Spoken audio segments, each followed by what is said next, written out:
Hello there guys and welcome back to Bench Talkers. Today we're going to be talking about Chelsea's transfer sagas, what's going on currently with them, the amazing business that they've already done throughout the transfer window, and yeah, let's get straight into it. So, the first thing I wanted to talk about is just giving credit to Chelsea.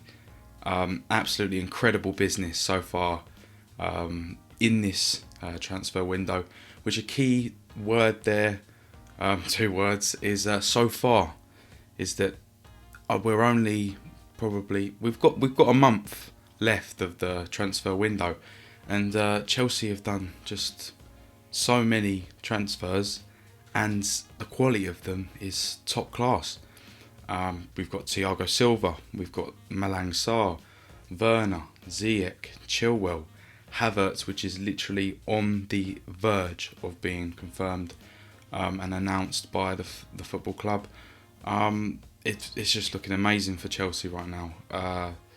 There is apparently the reason for the delay of Havertz at this current time of me recording this video, which is a Tuesday afternoon. It still hasn't been announced, and apparently the reason for that is either because they're trying to get Patrick Schick as a replacement, Leverkusen. They're trying to agree the fee for that, so they don't want to pay more than they have to if it's already been announced, the Havertz deal, which meaning that Roma might ask for more money for Schick from Leverkusen, which is understandable. Chelsea have done similar things in the past. Most clubs have. It's just kind of a thing to do and take into consideration when you're doing these transfers and selling. So it is what it is. But also the other thing that is going around is just they're still trying to agree just the little details. But I don't think that's the case.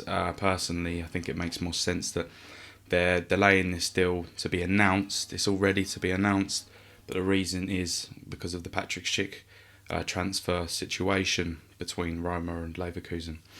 But yeah, it just it just looks incredible for Chelsea for the next decade, really, because we've all got to remember as well that the age of these signings, bar Thiago Silva obviously, but that's just a short-term fix, a very good one indeed.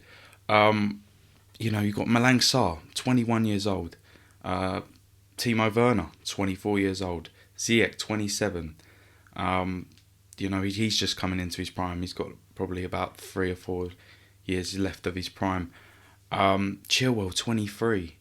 Havertz, 21. Their signings are so top quality, and they're going to be there for years, hopefully, for Chelsea. If not, they're going to get an extraordinary fee for them.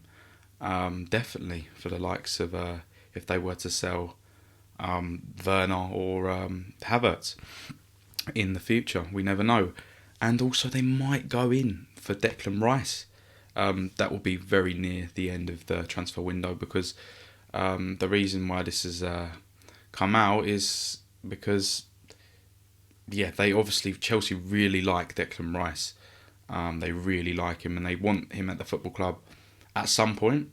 They're trying to sort a deal out and go in for him near the end of this transfer window, but they've got to get more funds first, because obviously we know that the amount of funds they had to sign all these players was amazing, because they had about I think I read 204 million pounds from the sales of Morata, Hazard, etc., from last season when they had the transfer ban, and they've only spent 205 million so far, and I'm pretty sure that's including the Havertz deal, with meaning that they've only spent £1 million. It's only a £1 million loss. But if they were going in for Declan Rice, they would have to sell the likes of Emerson, Bakayoko, Moses, maybe even Jorginho, Barkley's up there. They've got loads of players that they can sell. Deadwood at the club, and And yeah, if they can get themselves through in this window and not in January or summer, next summer, then Chelsea are looking at it and going, yeah, we need a new goalkeeper, which they have put 2 bids in for Edouard Mendy, who's kind of a mid-level goalkeeper to compete with Kepa for next season, because they want to give Kepa another chance. But he's only going to take out about 20 to 25 million pounds out of their funds, and they're all right to spend that. But they could be spending anywhere near between 60 and 75 million for Declan Rice if they want to get him. So they're going to need some more funds. Otherwise, they just go into debt, and obviously that's not acceptable. Except Man City, because they can just get around it. But yeah, it just looks amazing for Chelsea. The future looks so bright for the football club right now, and maybe you've realised through my passion of talking about this that I am personally a Chelsea fan, and I am flabbergasted by what they've done this transfer window. I know the club had a transfer ban last season, but I'd have never expected something like this that has happened during this window. We've already seen some of the new signings in action, the likes of Werner and Ziyech in the friendly against Brighton last week, and they looked really, really promising. Obviously, it's just a friendly, but we take what we will at this moment. We've got the Premier League coming up soon, so we're going to see the real them on the pitch soon. But even in the friendly, the goal that Werner got was crossed in from Ziyech, a beautiful ball, just floated over across the pitch from his left foot, cutting in on the right.